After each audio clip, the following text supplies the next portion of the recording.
Ya, assalamualaikum warahmatullahi wabarakatuh. Kembali lagi di channel Project Warganegaraan bersama saya Pak Rois. Nah, di video kali ini saya masih akan membahas tentang P3K di tahun 2021 ini. Nah, untuk teman-teman yang belum tahu tentang P3K bisa menonton video saya di video-video yang kemarin-kemarin, nanti linknya akan saya taruh di link deskripsi. Nah, seperti yang udah kita ketahui bersama-sama bahwasanya untuk tahun 2021 ini sudah hampir positif, sudah nggak ada lagi yang namanya tes CPNS. Jadi yang ada hanya guru yang dikontrak melalui perjanjian oleh pemerintah. Nah, bedanya P3K tahun ini dengan tahun-tahun sebelumnya itu yang secara keseluruhan adalah dari segi kuota itu lebih banyak. Nah, tapi di sini saya ingin mengajak teman-teman semuanya untuk bersama-sama menganalisis kira-kira kalau kita daftar P3K itu kira-kira untung apa enggak ya. Nah, untuk perbandingannya dengan tahun ini, P3K tahun ini dengan tahun sebelumnya bisa teman-teman lihat di video saya yang sebelumnya ya. Jadi sekarang itu sudah nggak ada lagi yang namanya tes CPNS. Jadi yang ada cuman P3K ini. Karena yang ada cuman P3K, maka kemudian P3K ini kuotanya dibesarkan. Bahkan kemarin itu kalau saya baca sekitar ada 1 juta lebih ya untuk lowongan guru P3K. Nah, masalahnya di sini yang bisa tetap P3K itu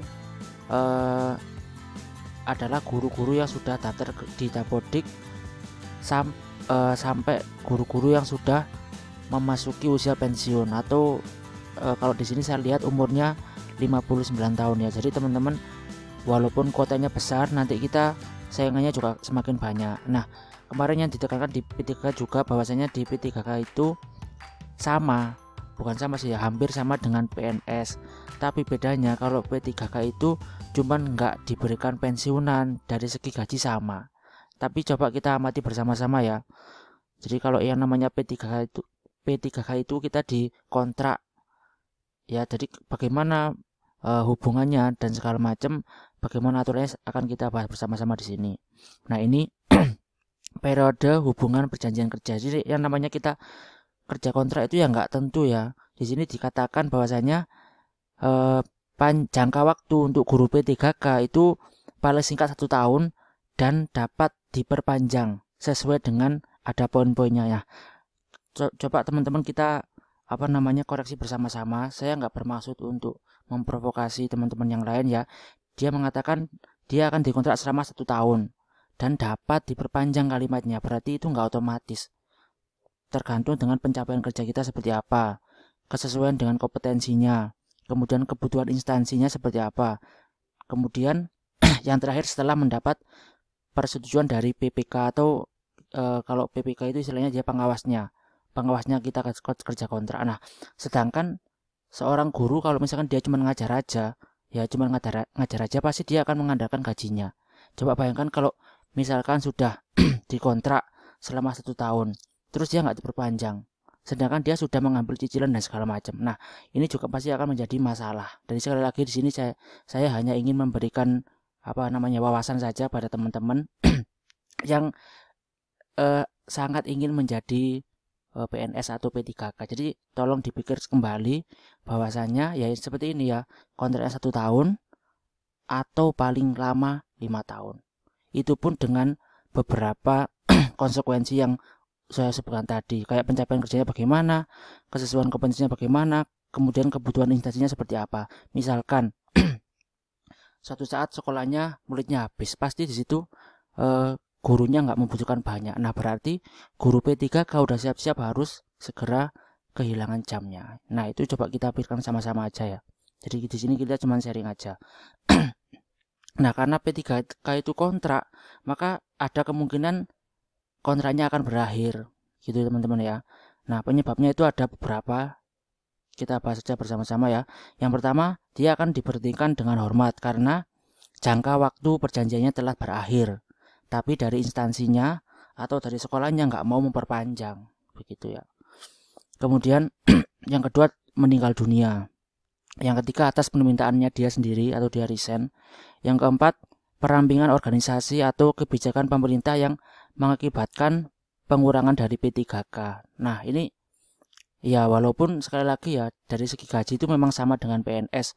Tapi kalau nggak pasti seperti ini, saya yakin sekali teman-teman juga nggak akan berani ngambil P3K ya. Ini cuma sekedar pertimbangan saja sih ya. Kemudian yang ke 5, tidak cakap jasmani dan atau rohani, atau tidak menjalankan tugas dan kewajiban sesuai dengan perjanjian kerja. Jadi kita itu hampir sama dengan buruh ya teman-teman ya. Kurang lebih seperti buruh.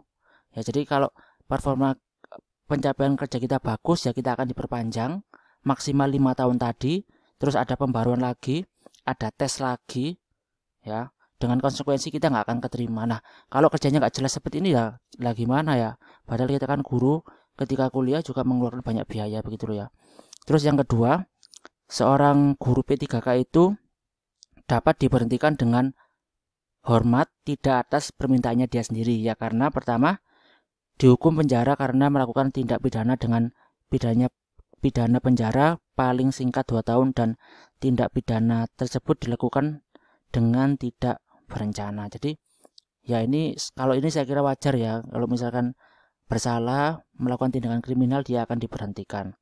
Kemudian yang kedua, melakukan pelanggaran disiplin tingkat berat. Yang ketiga, tidak memenuhi target kerja yang telah disepakati. Jadi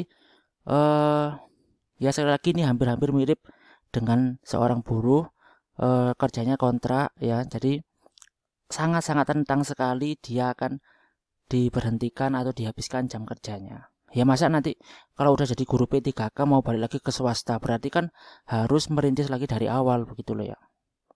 Jadi sangat bahaya menurut saya ini ya. Yang ketiga, diberhentikan dengan tidak hormat karena penyelenggaraan terhadap penyelewengan terhadap Pancasila dan Undang-Undang Dasar 1945. Jadi ini ya biasalah ya, karena mungkin melawan Pancasila, dia bisa diberhentikan dengan tidak hormat. Kemudian dihukum penjara atau kurungan karena telah melakukan tindak pidana kejahatan jabatan atau tindak pidana kejahatan yang ada hubungannya dengan jabatan dan atau pidana hukum. Kemudian yang ketiga, menjadi anggota dan atau pengurus partai politik. Ini sudah wajar sekali ya. Jadi kalau PNS itu nggak boleh masuk ke partai politik. Yang keempat, dihukum penjara karena melakukan tindak pidana yang diancam dengan pidana penjara paling singkat 2 tahun atau lebih dan tindak pidana tersebut dilakukan secara berencana. Nah, dari poin-poin ini tadi, saya kira untuk poin nomor 2 dan nomor 3 itu sudah wajar ya, dia bisa diberhentikan dengan tidak hormat karena melakukan sebuah kesalahan atau karena dia telah melakukan tindakan kriminal. Tapi kalau untuk poin yang nomor 1, dia diberhentikan dengan hormat, poin 1, 2, 3, 4, 5 itu menurut saya masih bisa dimain-mainkan ya. Jadi saya yakin teman-teman juga mengerti lah maksud saya ya. Jadi kalau misalkan dari kepala sekolahnya ganti atau misalkan ada orang bawa kepala sekolah yang bawa guru yang baru, sedangkan kita adalah seorang guru yang dikontrak tadi, nah itu ada kemungkinan kita nggak diberikan jam atau kita akan diusir secara halus. Jadi buat teman-teman yang mungkin baru atau yang mungkin udah lama ya, ini saya sekali lagi nggak memprovokasi karena ini berhubungan dengan masa depan kita begitu loh ya. Ngapain kita dapat titel seorang guru mirip dengan PNS ya, udah berbaju kaki dan segala macam, tapi kita nggak mempunyai rasa nyaman di tempat kerja gitu loh. Kita nggak punya posisi yang aman sama sekali. Bahkan kesalahan sedikit apapun itu akan berpotensi kita akan diberhentikan karena kita adalah seorang pekerja kontrak. Nah itu berbeda dengan PNS yang dia ya walaupun maaf ya, dia membuat kesalahan apapun dia nggak akan mungkin bisa diberhentikan. Nah itu bedanya. Nah oleh karena itu kenapa kemarin banyak sekali orang-orang yang ini ya, yang menolak kalau misalkan nggak ada lagi CPNS gitu loh, yang ada cuman P3K karena itu sangat merugikan dari seorang guru. Nah sekali lagi di sini yang saya sampaikan itu cuman dari sudut pandang saya dan beberapa teman saya. Nah saya yakin sekali masih banyak guru yang ingin mendaftar sebagai P3K ini ya. Jadi sekali lagi saya nggak memprovokasi, untuk teman-teman yang ingin daftar silakan. Syarat-syaratnya dan segala macam sudah pernah saya bahas di video-video yang selanjutnya. Nanti linknya akan saya taruh di deskripsi. Sekarang di sini saya hanya membahas penyebab berakhirnya perjanjian kerja dari seorang guru P3K. Nah, mungkin itu saja yang bisa saya sampaikan. Semoga bermanfaat bagi teman-teman semuanya. Jadi kalau di sini saya mau membuat kesimpulan bahwasanya kesimpulan yang pertama untuk guru P3K, guru yang dikontrak dengan perjanjian kerja itu dia mempunyai masa kerja paling singkat 1 tahun dan dapat, ya kalimatnya itu dapat, artinya dia nggak otomatis diperpanjang.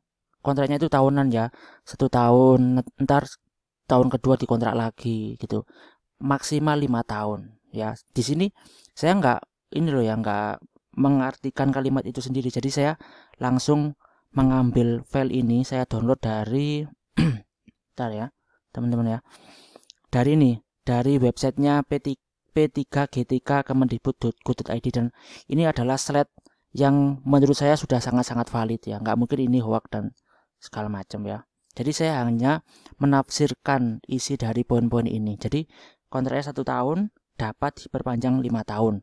Setelah 5 tahun nanti teman-teman setelah 5 tahun teman-teman harus mengikuti tes lagi, nggak secara otomatis ya. Coba itu teman-teman bayangkan sendiri, teman-teman resapi sendiri bagaimana kalau misalkan teman-teman kerja dan itu kita sudah menggantungkan di situ dan nggak jelas. Ya udah, coba silakan teman-teman bayangkan sendiri seperti apa ya. Juga penyebab-penyebab lain kenapa seorang guru P3K itu bisa diberhentikan. Kalau misalkan dia nggak mempunyai pencapaian kerja, nggak sesuai dengan kompetensinya yang diharapkan oleh sekolah, nggak kebutuhan instansinya cuma sedikit, misalkan ada perampingan dan segala macam, sehingga teman-teman bisa dihabiskan jamnya atau dalam tanda kutip ya akan diusir secara halus. Nah, mungkin tadi kalimat saya terlalu berbahaya ya, tapi saya sudah punya patokan bahwasanya yang saya bahas ini adalah slide dari Kemendikbud langsung ya, jadi saya nggak mengada-ngada. Mungkin seperti itu. Jadi kalau ada sesuatu yang perlu kita bahas atau sesuatu yang teman-teman ingin tanyakan, ya silakan, saya terbuka aja, nanti bisa langsung tanyakan di kolom komentar. Oke, sekian video dari saya. Mungkin kalau ada updatean yang lain mengenai P3K akan segera saya bahas. Nanti juga link dari P3GTK, sumber dari informasi tadi juga akan saya tanyakan di deskripsi video ini. Oke, terima kasih telah menonton video ini. Jangan lupa untuk di like, di share ke teman-teman yang lainnya biar semakin banyak yang tahu tentang informasi tentang ini. Sekian dari saya. Wassalam.